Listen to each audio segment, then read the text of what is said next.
Любит или не любит. Смотрим. Я возьму 3 варианта. А то еще может бывает, что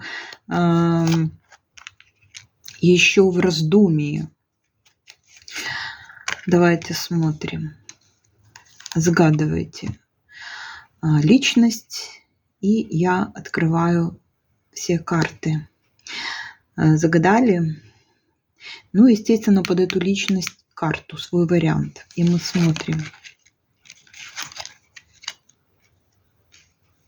В первом варианте да, но ничего серьезного пока что.